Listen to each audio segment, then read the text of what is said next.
Futebolaço, eu sou o Dieguinho. Bom, galera, tá entrando no ar a nossa segunda edição desta terça-feira. Mentira, hoje é quarta-feira, como sempre, com muitas informações para vocês. Então já chega, ó, deixando o dedo no like no começo do vídeo, que me ajuda bastante. Quem for novo no canal, por favor, se inscreva, ative o sininho das notificações e, claro, sigam minha conta pessoal também lá no Instagram, beleza? E, ó, o Campeonato Carioca volta hoje, o Vascão joga amanhã. Você aí que é bom de palpite, corre lá na 1xBet. Link aqui, ó, no primeiro comentário fixado do vídeo. Além de se cadastrar e poder apostar com segurança e tranquilidade na maior do mundo, vocês também, usando o cupom promocional FUTEBOLACO, com temudo e só no final, eles dobram o seu primeiro depósito até R$ 1.520. Beleza? Além disso tudo, vocês ajudam demais o meu trabalho. Quem é um fã do Dieguinho, gosta do canal Futebolaço, esse parceiro comercial é fundamental para que a gente continue com o nosso projeto no ar. Posso contar com vocês? Mas me dá essa moral no link que está aqui, ó, no primeiro comentário fixado do vídeo, para que eles saibam que vocês estão vindo aqui no canal. Beleza? Agora que tu já me deu essa moral, vamos às informações. Tem muita coisa para a gente discutir.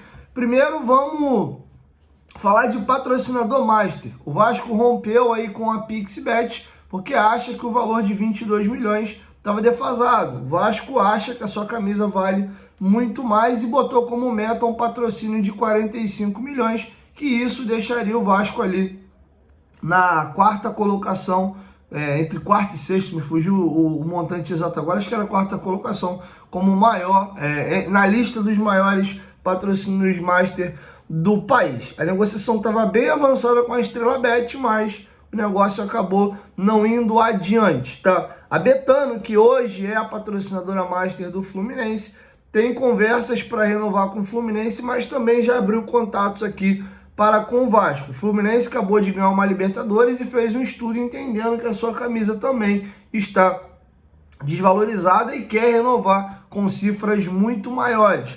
A Betano tem prioridade para poder fazer a proposta, porque ela já é a master atual do Fluminense, mas com os valores atuais, a Betano não seguirá no Fluminense. E aí, com a possibilidade da abertura na camisa do Vasco, a Betano veio abrir conversas com o Vasco para também tentar entender o que o Vasco prospecta, quais são os valores. Então existe a possibilidade, sim, da Betano deixar o Fluminense para poder pegar o master do Vasco da Gama. Tá bom? Então essa é a situação. A PixBet decidiu deixar também o Vasco e o Corinthians juntar o recurso e colocar todo ele no Flamengo. O Vasco pediu a PixBet os valores que o Vasco hoje deseja e a PixBet não quis pagar isso para o Vasco da Gama. Tá bom? E o Vasco achou por melhor romper o contrato.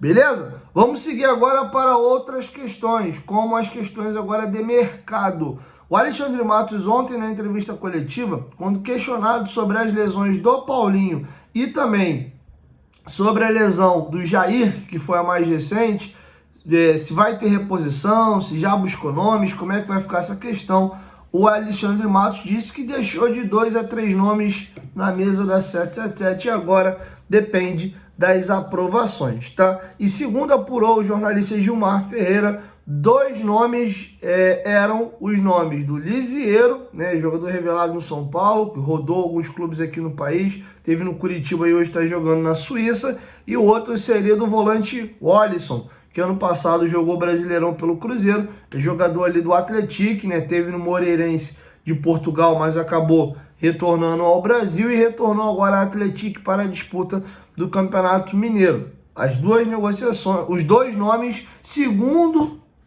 apurou os companheiros da Itatiaia, foram reprovados pela 777, tá bom? E agora, desculpa, o próprio Gilmar Ferreira trouxe os nomes e disse que esses nomes foram vetados. A Rádio Itatiaia levantou que outro nome desses 2 a 3 seria o do volante do Queiroz, jogador cria da base do Corinthians, que foi negociado recentemente junto ao Zenit da Rússia, naquela negociação para se comprar em definitivo o Yuri Alberto, e é o jogador que tem contrato longo ainda com o Zenit da Rússia. Os campeonatos russos agora estão paralisados, voltam em março, ele foi titular inclusive no último jogo do Zenit, dia 9 de dezembro, e é um jogador que pode pintar. É um nome que depende da aprovação da 777, porém, para você avançar, fazer uma proposta aí, tem que ter liberação de grana, ou para compra em definitivo, ou empréstimo com obrigação de compra depois, ou opção de compra, mas você vai ter que desembolsar uma grana para poder fazer esse negócio com o Zenit.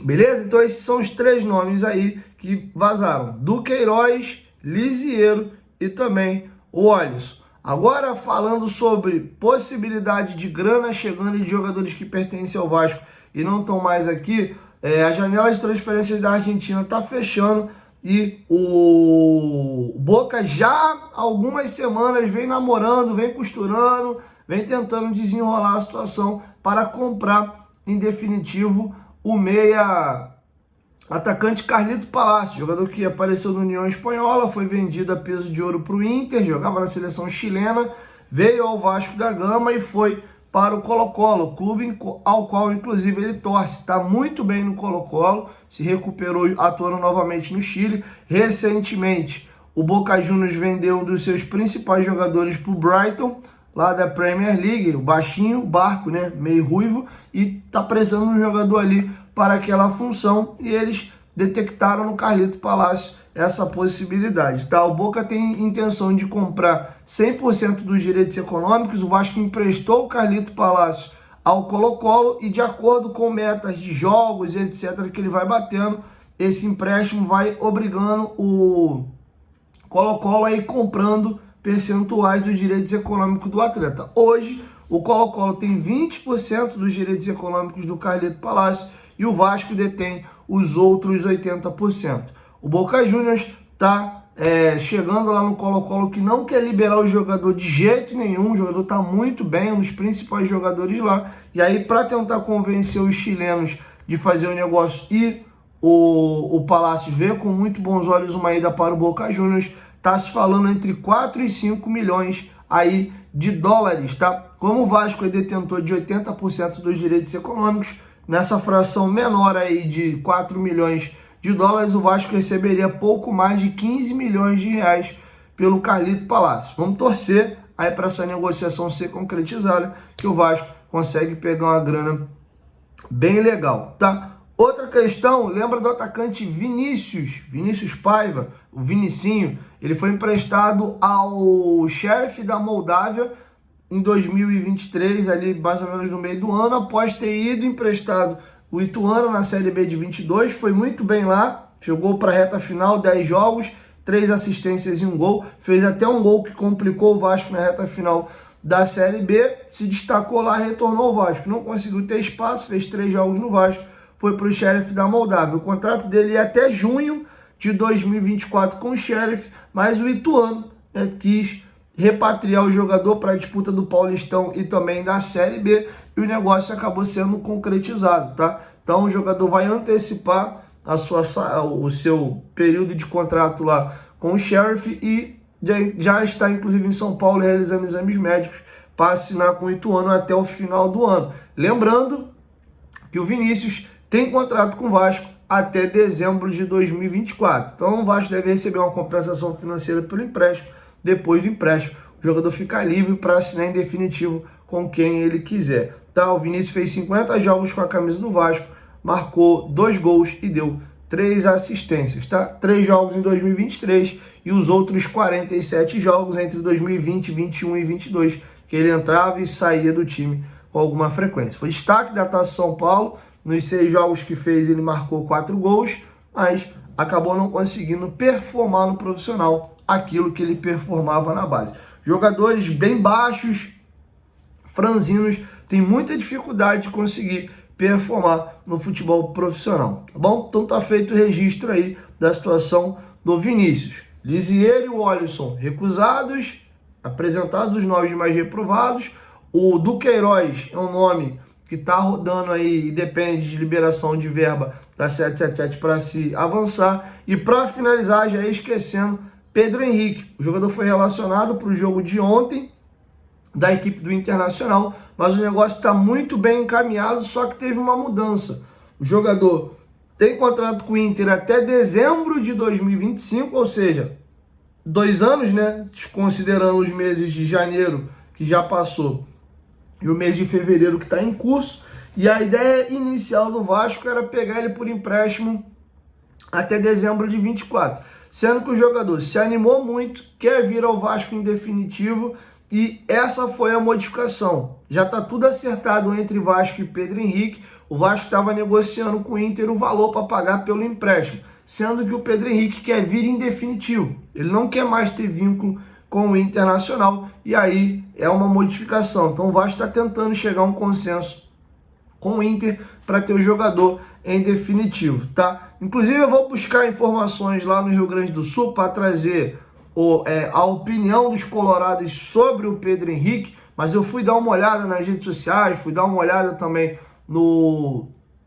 de como está repercutindo essa informação lá no Rio Grande do Sul, e os torcedores do Inter estão muito irritados com essa possibilidade de saída do Pedro Henrique. É um jogador que ano passado fez 50 jogos, marcou 12 gols, deu 4 assistências, mesmo sendo ponta, um jogador que não se lesiona, joga com bastante frequência e é um jogador de velocidade de beirada que o Inter não tem tantos assim no elenco. Inclusive a galera reclamava muito da possibilidade da saída do Pedro Henrique, mas o Luiz Adriano, que não está com moral com o torcedor do Inter, esse lá continua. Vi muita gente reclamando, pô, o Luiz Adriano quer passar e não sai, mas o Pedro Henrique, que ajuda a gente, acaba não ficando. Inclusive o Ramon Dias ligou diretamente para o Eduardo Cudê para tentar sensibilizar o treinador ali para liberar o Pedro Henrique ao Vasco, tá? Então o negócio está bem avançado, a gente deve ver essa negociação se concretizando, quem sabe ainda esta semana, tá? Inclusive, falando em concretizando, os nomes do Vitor Luiz, do Keller e do Galdames já apareceram no bid. Então, os jogadores estão aptos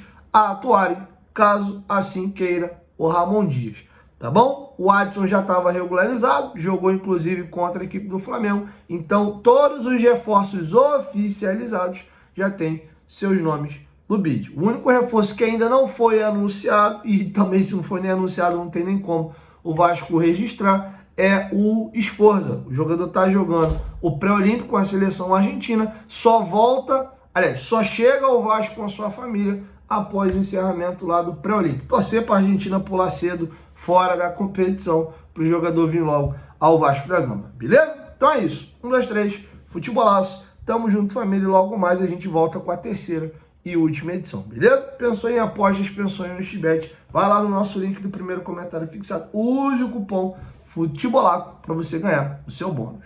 Tamo junto.